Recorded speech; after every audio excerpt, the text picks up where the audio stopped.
Hello students, आज का यह वीडियो कक्षा 8 विज्ञान के लिए है। यह वीडियो विज्ञान का अध्याय 2 यानी सूक्ष्मजीव, मित्र एवं शत्रु से संबंधित है। इस वीडियो के माध्यम से पूरे अध्याय को हम विस्तार पूर्वक समझने वाले हैं। इस प्रकार ये वीडियो आपके लिए काफी फायदेमंद होने वाली है। इस वीडियो को आप लास्ट तक जरूर देखें। आइए शुरू करते हैं।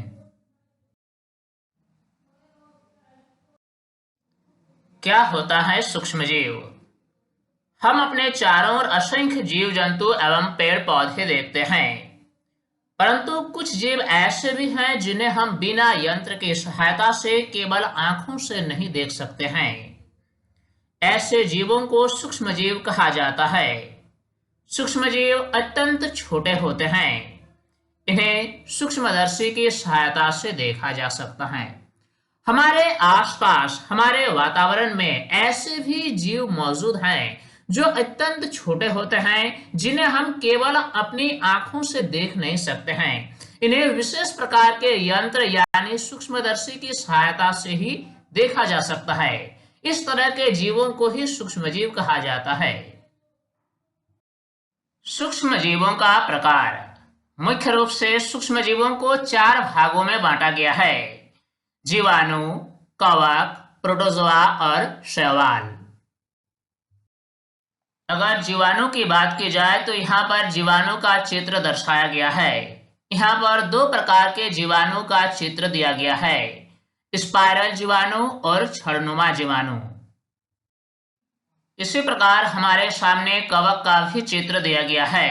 इस चित्र में 3 प्रकार के कवक को दिखाया गया है: राइजोपस यानी ब्रेड मोल्ड, पेनिसिलियम और एस्परजिलस। प्रोटोजोआ के अंतर्गत आने वाले मुख्य जीव अमीबा और पैरामीशियम है, जिससे हम चित्र में देख सकते हैं। इसी प्रकार शैवाल का उदाहरण है क्लेमाइडोमोनास और स्पायरोगायरा। इस प्रकार हमने क्या देखा कि सूक्ष्म जीवों को मुख्य रूप से 4 भागों में बांटा गया है: जीवाणु, कवक, प्रोटोजोआ और शैवाल। एक महत्वपूर्ण तथ्य है जिसके बारे में चर्चा करना अनिवार्य है। विषाणु यानी वायरस भी सूक्ष्म होते हैं, परंतु वे अन्य सूक्ष्मजीवों से भिन्न है। जैसा कि अभी हमने चर्चा किया कि जीवाणु को मुख्य रूप से 4 भागों में बांटा गया है। इन चारों प्रकार के अलावा वायरस भी होते हैं, जिससे विषाणु कहा जाता है। ये भी अत्यंत छोटे होते हैं यानी सूक्ष्म होते हैं, लेकिन ये अन्य सूक्ष्मजीवों से बिल्कुल ही भिन्न होते हैं। वे सजीव और निर्जीव दोनों ही तरह व्यवहार करते हैं।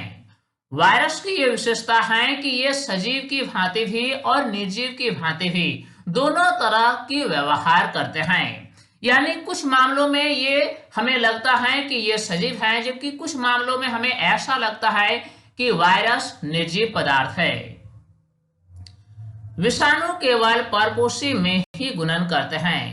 जो विषाणु होते हैं यानी जो वायरस होते हैं, ये केवल परपोषी में ही गुणन करते हैं, यानी दूसरे जीवों के कोशिका के अंदर ही इसका गुणन हो सकता है।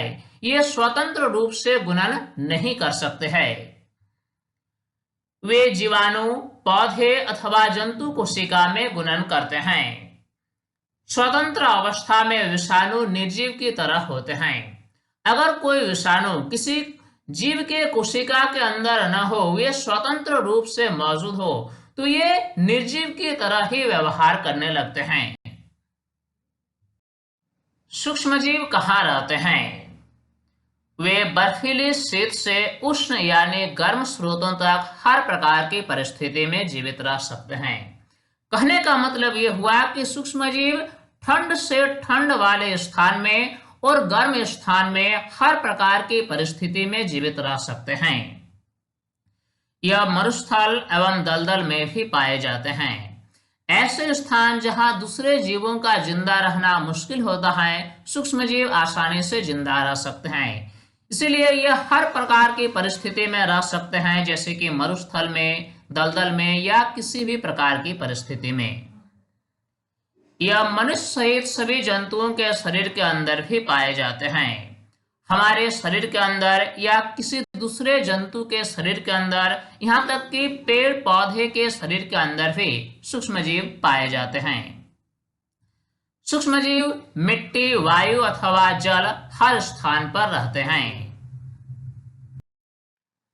कुछ सूक्ष्मजीव दूसरे सजीवों पर आश्रित होते हैं, जबकि कुछ अन्य स्वतंत्र रूप से पाए जाते हैं। कुछ ऐसे सूक्ष्मजीव होते हैं जो परपोषी के रूप में दूसरे जीवों पर आश्रित होते हैं, जबकि कुछ ऐसे भी सूक्ष्मजीव हैं जो स्वतंत्र रूप से पाए जाते हैं और वे किसी दूसरे जीव पर आश्रित नहीं होते हैं। अमीबा जैसे सूक्ष्मजीव अकेले रह सकते हैं, जबकि कवक और जीवाणु समूह में रहते हैं। कुछ ऐसे सूक्ष्मजीव होते हैं जो अकेले रह सकते हैं, जैसे कि अमीबा, लेकिन कवक और जीवाणु जैसे सूक्ष्मजीव अकेले नहीं रहते, वे समूह बनाकर रहते हैं। कुछ सूक्ष्मजीव एक कोशिक होते हैं, जैसे कि जीवाणु, कुछ शैवाल एवं प्रोटोजोआ। बहुत से ऐसे सूक्ष्मजीव होते हैं जिनका शरीर केवल एक ही कोशिका का बना होता है, जैसे कि जीवाणु कोशिका, कुछ शैवाल भी है इसके अंतर्गत, और प्रोटोजोआ। ये सारे एक कोशिक सूक्ष्मजीव होते हैं, जबकि कुछ बहुकोशिक होते हैं, जैसे कई शैवाल एवं कवक। कुछ ऐसे शैवाल हैं और कवक हैं जो बहुकोशिक होते हैं, यानी एक से अधिक कोशिकाओं के बने होते हैं। इस प्रकार हम कह सकते हैं कि सूक्ष्मजीव विभिन्न प्रकार के हो सकते हैं। सूक्ष्मजीव और हम। सूक्ष्मजीवों के साथ हमारा गहरा संबंध रहा है। हमारे जीवन में सूक्ष्मजीवों की महत्वपूर्ण भूमिका है। कुछ सूक्ष्मजीव हमारे लिए लाभदायक हैं, जबकि कुछ हानिकारक। मित्रवत सूक्ष्मजीव। बहुत से ऐसे सूक्ष्मजीव हैं जो हमारे मित्र होते हैं और हमारे लिए उपयोगी है। सूक्ष्मजीव विभिन्न कार्यों में उपयोगी है। इनका उपयोग दही, ब्रेड, केक एवं अल्कोहल बनाने में किया जाता है। पर्यावरण को स्वच्छ रखने के लिए भी इनका उपयोग किया जाता है। जीवाणुओं द्वारा सब्जियों के छिलके, जंतु अवशेष, विष्ठा इत्यादि का अपघटन सरल पदार्थों में किया जाता है।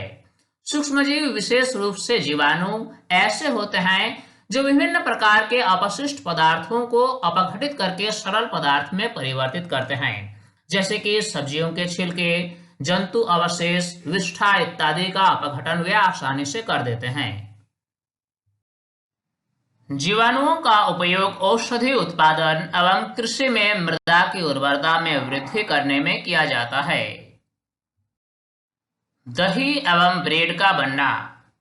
लैक्टोबैसिलस नामक जीवाणु दूध को दही में परिवर्तित कर देता है। अक्सर हम अपने घरों में दूध को दही में परिवर्तित करते हैं। यह कार्य जीवाणु के बिना संभव नहीं है। एक विशेष प्रकार के जीवाणु है जिसका नाम है लैक्टोबैसिलस।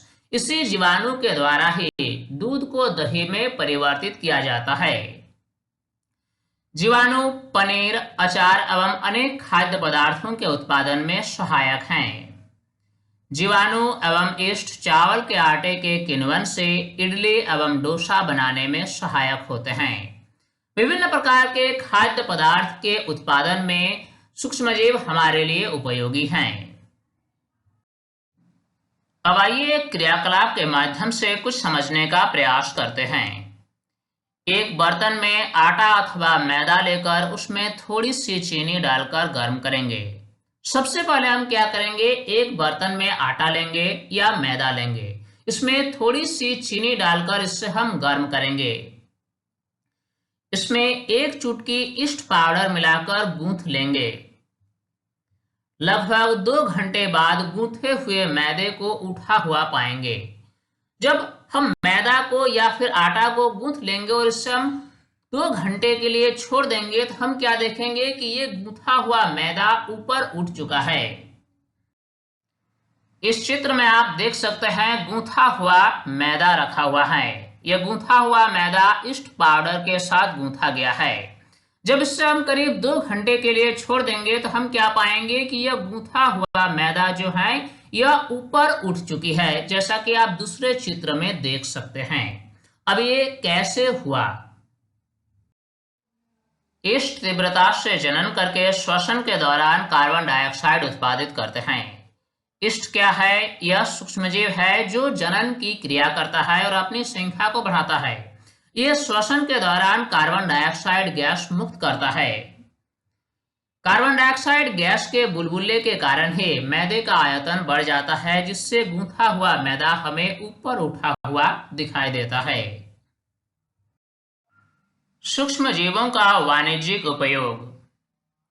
अल्कोहल, शराब एवं एसिटिक अम्ल के उत्पादन में सूक्ष्म जीवों का उपयोग किया जाता है।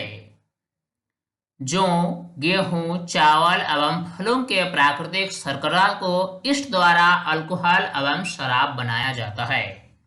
इष्ट एक विशेष प्रकार के सूक्ष्मजीव हैं जिसका उपयोग शराब या अल्कोहल बनाने में किया जाता है। जो गेहूं, चावल या फलों में जो प्राकृतिक शर्करा पाया जाता है, इसको ये इष्ट नामक सूक्ष्मजीव अल्कोहल और शराब में परिवर्तित कर देता है। प्राकृतिक शर्करा के अल्कोहल में परिवर्तन की यह प्रक्रिया किण्वन यानी फर्मेंटेशन कहलाता है। लुई पास्चर नामक वैज्ञानिक ने किण्वन की खोज सन 1857 ईस्वी में की। सूक्ष्मजीवों के औषधीय उपयोग। बीमार पड़ने पर डॉक्टर हमें पेनिसिलिन का इंजेक्शन या अन्य कोई दवाइयां देते हैं। जब हम बीमार पड़ते हैं तो डॉक्टर हमें अक्सर पेनिसिलिन का इंजेक्शन या फिर उससे मिलता जुलता कोई दवाइयां देते हैं। इन औषधियों का स्रोत सूक्ष्मजीव हैं। जो पेनिसिलिन होते हैं या इसी प्रकार के जो दवाइयां होती हैं, ये वास्तव में सूक्ष्मजीवों के द्वारा ही निर्मित किए जाते हैं। ये बीमारी पैदा करने वाले सूक्ष्मजीवों को नष्ट कर देती है अथवा उनकी वृद्धि को रोक देती है। इन सारी दवाइयों की यह विशेषता है कि जो सूक्ष्मजीव हमारे लिए हानिकारक हैं या हमें बीमार करते हैं, उस प्रकार के सूक्ष्मजीवों को या तो मार देते हैं या फिर उनकी वृद्धि को रोक देते हैं। इस प्रकार की औषधि को प्रतिजैविक अथवा एंटीबायोटिक कहते हैं। जीवाणु और कवक से अनेक प्रतिजैविक दवाइयों का उत्पादन किया जाता है। स्ट्रेप्टोमाइसिन, टेट्रासाइक्लिन और एरिथ्रोमाइसिन सामान्य रूप से उपयोग की जाने वाली प्रतिजैविक हैं। सर्वप्रथम खोजा जाने वाला प्रतिजैविक पेनिसिलिन है। पेनिसिलिन सबसे पहले खोजा जाने वाला प्रतिजैविक है। अलेक्जेंडर फ्लेमिंग ने पेनिसिलिन की खोज की। अलेक्जेंडर फ्लेमिंग जीवाणु संवर्धन पर प्रयोग कर रहे थे। वैज्ञानिक अलेक्जेंडर फ्लेमिंग जीवाणु से संबंधित खोज के दौरान पेनिसिलिन की खोज की। वे प्रयोगशाला में जीवाणु संवर्धन पर कार्य कर रहे थे। अचानक उन्होंने संवर्धन तस्तरी पर हरे रंग के फफूंद के छोटे बीजाणु देखे। उन्होंने पाया कि यह फफूंद जीवाणु की वृद्धि को रोकते हैं एवं उन्हें मार देते हैं। इस प्रकार फफूंद से पेनिसिलिन बनाई गई और अलेक्जेंडर फ्लेमिंग ने पेनिसिलिन की खोज की। पशु आहार एवं कुक्कुट आहार में भी प्रतिजैविक मिलाए जाते हैं ताकि वे रोगाणुओं से सुरक्षित रहें। पौधों के रोग नियंत्रण के लिए भी प्रतिजैविक का उपयोग किया जाता है। प्रतिजैविक लेते समय आवश्यक सावधानियां। प्रतिजैविक लेते समय हमें विशेष सावधानी बरतनी पड़ती है, जो इस प्रकार है। प्रतिजैविक डॉक्टर की सलाह पर ही लेनी चाहिए। इसका कोर्स पूरा किया जाना चाहिए, अन्यथा अगली बार आवश्यकता पड़ने पर ये दवाइयाँ उतनी प्रभावी नहीं होंगी।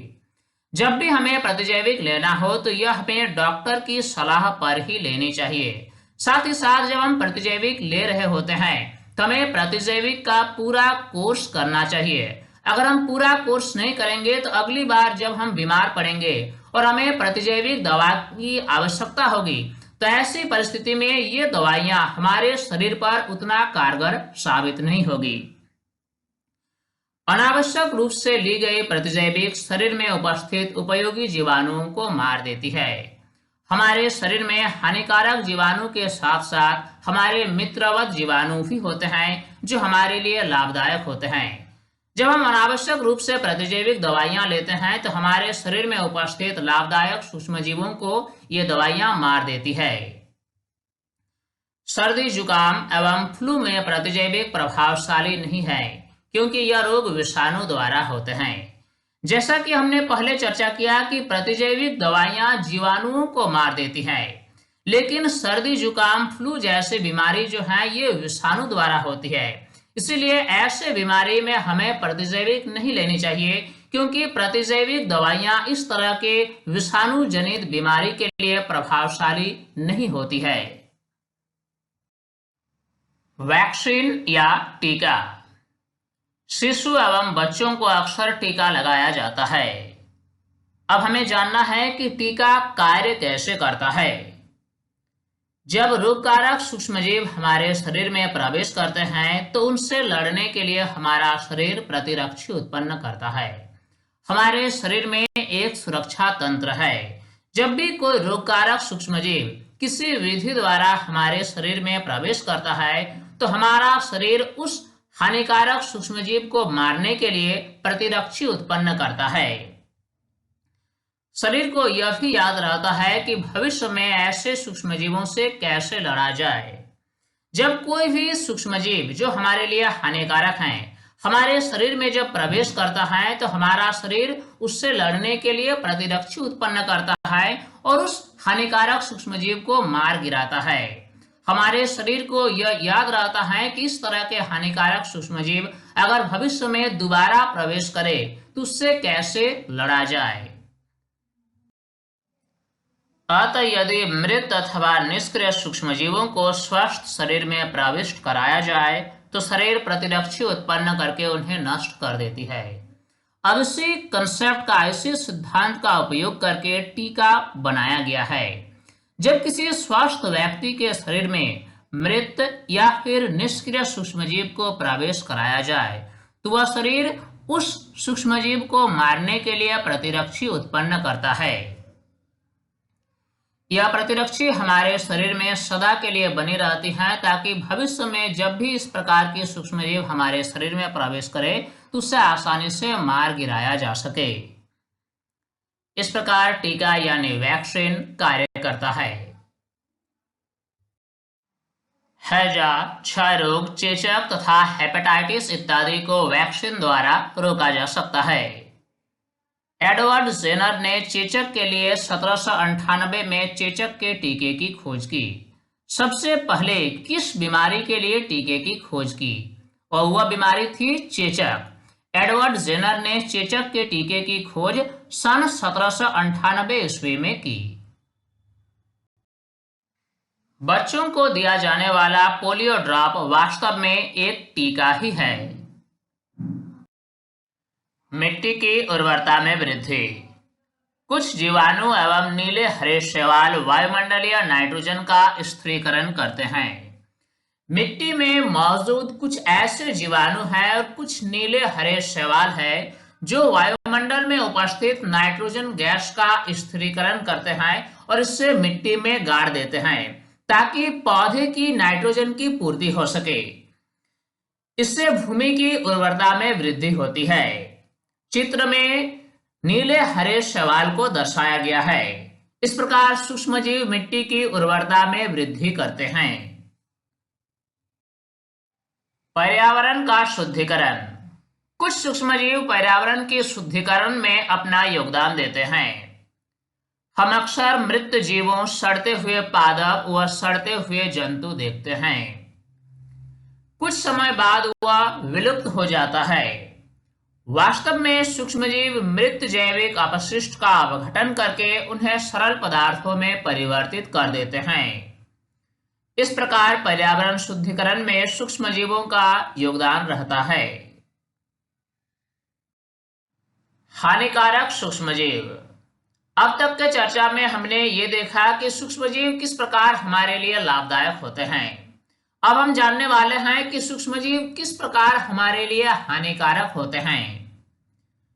सूक्ष्मजीव हानिकारक भी होते हैं। कुछ सूक्ष्मजीव मनुष्यों, जंतुओं एवं पौधों में रोग उत्पन्न करते हैं। रोग उत्पन्न करने वाले सूक्ष्मजीवों को रोगाणु अथवा रोगजनक सूक्ष्मजीव कहते हैं। कुछ सूक्ष्मजीव भोजन, कपड़े एवं चमड़े की वस्तुओं को संदूषित कर देते हैं, जिससे वे नष्ट हो जाते हैं। कुछ कीट एवं जंतु रोगकारक सूक्ष्मजीवों के वाहक होते हैं, जिन्हें रोगवाहक कहा जाता है। कुछ ऐसे कीट होते हैं या फिर ऐसे जंतु होते हैं जो रोगकारक सूक्ष्मजीवों को एक स्थान से दूसरे स्थान ले जाते हैं। इस प्रकार के कीट या जंतु को रोगवाहक कहा जाता है। घरेलू मक्खी कूड़े एवं अपशिष्ट पदार्थों पर बैठती है। रोगवाहक का सबसे अच्छा उदाहरण है घरेलू मक्खी। घरेलू मक्खी क्या करती है? ये कूड़े, करकट या अपशिष्ट पदार्थों पर बैठती है। रोगाणु उसके शरीर से चिपक जाते हैं। चूंकि अवशिष्ट पदार्थों पर सूक्ष्मजीव काफी अधिक मात्रा में होते हैं, ऐसी परिस्थिति में जब घरेलू मक्खी कूड़े करकट पर बैठती है तो रोगाणु उसके शरीर से चिपक जाते हैं। जब ये मक्खी बिना ढके भोजन पर बैठती है तो रोगाणु का स्थानांतरण होता है। चूंकि वही मक्खी घूमते हुए फिर हमारे भोजन सामग्री पर भी बैठती है और हमारे भोजन सामग्री को संदूषित कर देती है, यानी उसमें रोगाणुओं को लाकर छोड़ देती है। जो भी व्यक्ति ऐसा संदूषित भोजन करेगा, उसके बीमार पड़ने की संभावना होती है। अतः हमें भोजन को सदा ही ढक कर ही रखनी चाहिए। मादा एनोफिलीज मच्छर प्लाज्मोडियम यानी मलेरिया का कारक का वाहक है। मलेरिया एक खतरनाक बीमारी है जो मनुष्यों में होता है। मलेरिया एक विशेष प्रकार के प्रोटोजोआ के द्वारा होता है, जिससे प्लाज्मोडियम कहा जाता है। इस प्लाज्मोडियम का जो वाहक है वह है मादा एनोफिलीज मच्छर, जिसका चित्र आप देख सकते हैं। इसी मादा एनोफिलीज मच्छर जो है ये प्लाज्मोडियम का वहन करके मनुष्यों के शरीर तक ये सूक्ष्मजीव को लाते हैं। इसी प्रकार मादा एडिस मच्छर डेंगू के वायरस का वाहक है। अब हमारे सामने प्रश्न उठता है कि मलेरिया अथवा डेंगू का नियंत्रण कैसे किया जा सकता है।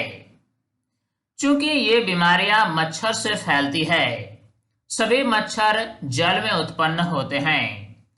हमें अपने आसपास कहीं भी जल को एकत्र नहीं होने देना चाहिए, क्योंकि इससे मच्छरों का प्रकोप बढ़ता है। इस प्रकार डेंगू एवं मलेरिया को नियंत्रित की जा सकती है। मनुष्य में सूक्ष्मजीवों द्वारा होने वाले सामान्य रोग। ऐसे कौन कौन से सामान्य रोग हैं जो मनुष्यों में सूक्ष्मजीवों के कारण होता है? इस टेबल में मनुष्य में सूक्ष्मजीवों द्वारा होने वाले सामान्य रोग का वर्णन किया गया है। पहला रोग है क्षय रोग यानी टीबी, जो कि जीवाणु के द्वारा होता है और इस बीमारी का संचरण का तरीका है वायु, यानी वायु के माध्यम से इसके जीवाणु हमारे शरीर में प्रवेश करते हैं। अगला बीमारी है खसरा यानी मिजल्स, जो कि वायरस के कारण होता है और इस बीमारी का संचरण का तरीका भी वायु ही है। इसी प्रकार चिकन पॉक्स एक बीमारी है जो वायरस के द्वारा होता है और इसका संचरण या तो वायु के द्वारा होता है या एक स्वस्थ व्यक्ति जब किसी रोगी व्यक्ति के सीधे संपर्क में आता है तब होता है। इसी प्रकार पोलियो एक बीमारी है जो वायरस के द्वारा होता है और इस बीमारी का संचरण का तरीका दो माध्यम से होता है, वायु द्वारा या जल द्वारा। अब इन 4 प्रकार की जो बीमारियां हैं, इससे बचाव के सामान्य उपाय क्या है? रोगी व्यक्ति को पूरी तरह से अन्य व्यक्तियों से अलग रखना है, रोगी की व्यक्तिगत वस्तुओं को अलग रखना है और उचित समय पर टीकाकरण कराना है। अगला बीमारी है हैजा, जो कि जीवाणु के द्वारा होता है और यह जल या भोजन के द्वारा संचरित होता है। टाइफाइड भी जीवाणु के द्वारा होता है और इस बीमारी का संचरण जल के द्वारा होता है। हैजा और टाइफाइड से बचाव के क्या उपाय है? इसके लिए उपाय यह है कि व्यक्तिगत स्वच्छता एवं अच्छी आदतों को अपनाना, भली भांति पके भोजन उबला पेयजल एवं टीकाकरण। हेपेटाइटिस ए एक बीमारी है जो वायरस के द्वारा होता है और इसका संचरण जल द्वारा होता है। इससे बचाव के लिए उबले हुए पेयजल का प्रयोग करना चाहिए और सही समय पर टीकाकरण कराना चाहिए। मलेरिया एक बीमारी है जो प्रोटोजोआ के कारण होता है और इस प्रोटोजोआ का नाम है प्लाज्मोडियम, जो कि मच्छर द्वारा फैलता है, यानी मादा एनोफिलिस मच्छर। इससे बचाव का तरीका यह है कि मच्छरदानियों का प्रयोग करना है, मच्छर भगाने वाले रसायन का प्रयोग करना है, कीटनाशक का छिड़काव एवं मच्छर के प्रजनन रोकने के लिए जल को किसी भी स्थान पर एकत्र नहीं रहने देना है। जंतुओं में रोगकारक सूक्ष्मजीव। कुछ सूक्ष्मजीव ऐसे होते हैं जो जंतुओं में रोग उत्पन्न करते हैं। एंथ्रेक्स मनुष्य एवं मवेशियों में होने वाला भयानक रोग है जो जीवाणु द्वारा होता है। एंथ्रेक्स ऐसी बीमारी है जो मनुष्यों में भी हो सकता है और मवेशियों में भी हो सकता है। यह बीमारी जीवाणु के द्वारा होता है। इसी प्रकार गाय में खुरपका एवं मुंहपका रोग वायरस के द्वारा होता है। पौधों में रोग उत्पन्न करने वाले सूक्ष्मजीव। बहुत से ऐसे सूक्ष्मजीव हैं जो पौधों में या फसलों में रोग उत्पन्न करते हैं। नींबू कैंकर एक पादप रोग है जो जीवाणु के द्वारा होता है और इस रोग का संचरण का तरीका वायु माध्यम के द्वारा होता है। गेहूं की रस्ट कवक के द्वारा होता है और ये वायु एवं बीज द्वारा फैलता है। इसी प्रकार भिंडी की पीत एक पादप रोग है जो वायरस के द्वारा होता है और यह कीट द्वारा फैलता है। अब हमारे लिए अगला टॉपिक है खाद्य विषाक्तन यानी फूड पॉइजनिंग। हमारे भोजन में कभी कभी सूक्ष्मजीव विषैले पदार्थ उत्पन्न करते हैं। इसे खाद्य विषाक्तन कहा जाता है। यह भोजन को विषाक्त बना देते हैं जिसके सेवन से व्यक्ति भयंकर रूप से रोगी हो सकता है। इससे कभी कभी व्यक्ति की मृत्यु भी हो सकती है। अब अगला टॉपिक है खाद्य परिरक्षण। कभी कभी सूक्ष्मजीव हमारे खाद्य पदार्थ को संदूषित कर नष्ट कर देते हैं। इससे भोजन से दुर्गंध आने लगती है और उसका स्वाद भी खराब हो जाता है। कुछ खाद्य पदार्थ काफी लंबे समय तक संदूषित नहीं होता, जैसे आम का अचार। खाद्य पदार्थ को संदूषण से बचाने को खाद्य परिरक्षण कहते हैं। कुछ ऐसे खाद्य पदार्थ हैं जो जल्दी खराब हो जाती है, लेकिन कुछ ऐसे खाद्य पदार्थ भी हैं जो काफी लंबे समय तक सुरक्षित रहती है, जैसे कि आम का अचार। इसका क्या कारण है, इसके बारे में हम आगे चर्चा करेंगे। खाद्य पदार्थ को संदूषण से यानी खराब होने से बचाने की जो प्रक्रिया है, इसी को ही खाद्य परिरक्षण कहते हैं। खाद्य परिरक्षण के कुछ सामान्य तरीके निम्न प्रकार है, जैसे कि नमक द्वारा परिरक्षण। मांस, मछली, आम, आंवला एवं इमली के परिरक्षण के लिए नमक का उपयोग किया जाता है। नमक सूक्ष्मजीवों की वृद्धि को रोक देते हैं और इसी के द्वारा भी आम के अचार का भी परिरक्षण होता है।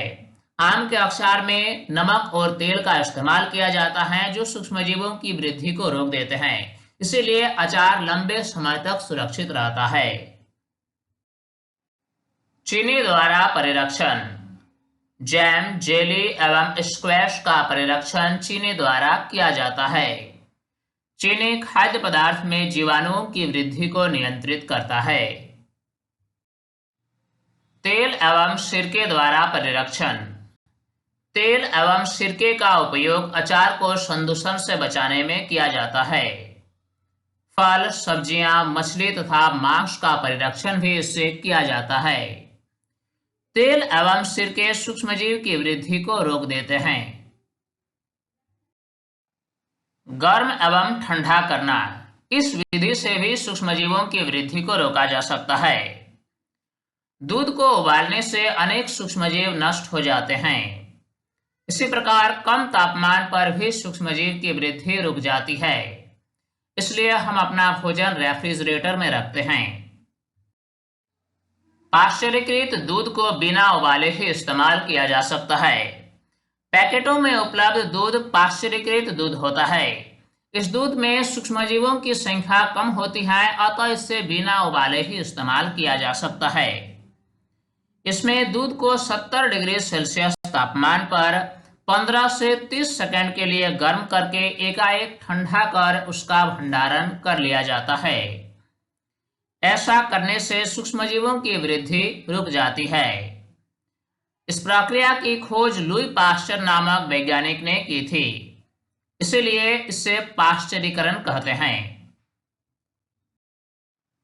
भंडारण एवं पैकिंग। इस विधि के द्वारा भी खाद्य पदार्थों का परिरक्षण किया जा सकता है।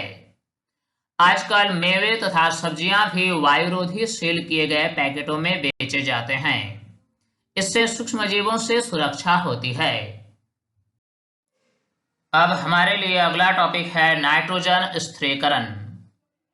लेग्यूम पौधों यानी दलहन कुल की फसलों की जड़ों की ग्रंथियों में राइजोबियम जीवाणु पाए जाते हैं, जैसे कि चना, मटर, अरहर इत्यादि। इन सारे पौधों की जड़ों में विशेष प्रकार की ग्रंथियां होती हैं और इन ग्रंथियों में राइजोबियम नामक जीवाणु पाए जाते हैं। ये जीवाणु वायुमंडलीय नाइट्रोजन का स्थिरीकरण करते हैं। कभी कभी तड़ित विद्युत द्वारा भी नाइट्रोजन का स्थिरीकरण होता है, परंतु वायुमंडल में नाइट्रोजन की मात्रा स्थिर रहती है। इससे हम नाइट्रोजन चक्र की मदद से समझ सकते हैं। जो नाइट्रोजन स्थिरीकरण होता है यह या तो सूक्ष्मजीव करते हैं या फिर तड़ित विद्युत के द्वारा होता है, परंतु वायुमंडल में हमेशा नाइट्रोजन की मात्रा जो है ये स्थिर रहती है। और ये कैसे स्थिर रहती हैं ये हम नाइट्रोजन चक्र की मदद से समझने वाले हैं। अब आइए समझते हैं नाइट्रोजन चक्र क्या होता है। इसके लिए हम एक ग्राफ का इस्तेमाल करेंगे। इस चित्र में नाइट्रोजन चक्र को विस्तार से समझाया गया है। हमारे वायुमंडल में नाइट्रोजन गैस होता है जिसकी प्रतिशत मात्रा लगभग 78% है। इस नाइट्रोजन गैस का स्थिरीकरण तड़ित द्वारा होता है। साथ ही साथ इस नाइट्रोजन गैस का जो स्थिरीकरण होता है वह जीवाणु एवं नीले हरे शैवाल के द्वारा भी होता है। यानी वायुमंडलीय नाइट्रोजन गैस का दो तरीके से स्थिरीकरण होता है। एक होता है जीवाणु और नीले हरे शैवाल के द्वारा और दूसरा तरीका है तड़ित द्वारा। अब जो तड़ित द्वारा नाइट्रोजन का स्थिरीकरण हुआ ये मिट्टी में उपस्थित नाइट्रोजन यौगिक में परिवर्तित हो गया, जिससे पौधे इससे आसानी से ग्रहण कर सके। और विभिन्न सूक्ष्मजीवों के द्वारा जो नाइट्रोजन का स्थिरीकरण हुआ ये जीवाणु द्वारा स्थिर नाइट्रोजन के यौगिकों में परिवर्तित किया जाता है। यानी जीवाणु क्या करता है, इस नाइट्रोजन गैस को विभिन्न प्रकार के नाइट्रोजनी यौगिकों में परिवर्तित करके उसे मिट्टी में दफना देते हैं। और इस प्रकार क्या होता है कि मिट्टी में नाइट्रोजन यौगिक की मात्रा अधिक हो जाती है और मिट्टी की उर्वरा शक्ति बढ़ जाती है। पौधे यहाँ से क्या करते हैं, नाइट्रोजन यौगिकों का अवशोषण करते हैं और फिर इन पौधों से जंतुओं को यह नाइट्रोजन पोषक तत्व के रूप में मिलता है, क्योंकि जंतुएं पौधे का आहार करती है। फिर क्या होता है, उत्सर्जन एवं जीवों की मृत्यु द्वारा उत्पन्न नाइट्रोजन अपशिष्ट, जब ये जंतुएं मर जाते हैं तो फिर मृत्यु के द्वारा जो नाइट्रोजन अपशिष्ट होता है ये अवशिष्ट के रूप में मुक्त होता है और ये पुनः क्या होता है, मिट्टी में नाइट्रोजन यौगिक में परिवर्तित हो जाते हैं। अब मिट्टी में उपस्थित ये जो नाइट्रोजन यौगिक है ये जीवाणु द्वारा नाइट्रोजन यौगिकों का गैसीय नाइट्रोजन में परिवर्तित करा दिया जाता है और फिर वहां से वायुमंडल को नाइट्रोजन गैस की प्राप्ति होती है। इस प्रकार पूरा नाइट्रोजन एक चक्र में घूमते रहता है और वायुमंडल में नाइट्रोजन की मात्रा स्थिर बनी रहती है। स्टूडेंट्स, इस वीडियो के माध्यम से पूरे अध्याय को हमने बारीकी से समझाने का प्रयास किया है। उम्मीद करता हूँ ये वीडियो आपके लिए काफ़ी हेल्पफुल हुई होगी और इस वीडियो से आपने काफ़ी कुछ सीखा होगा। ये वीडियो आपको कैसा लगा आप हमें कमेंट में ज़रूर लिखकर बताएं। साथ ही अगर अभी तक आप हमारे YouTube चैनल साइंस प्लेटफॉर्म को सब्सक्राइब नहीं किया है तो इसे अभी सब्सक्राइब कर लें ताकि हर नए वीडियोज़ के अपडेट्स आप तक आसानी से मिल सके। स्टूडेंट्स तब तक के लिए बाय।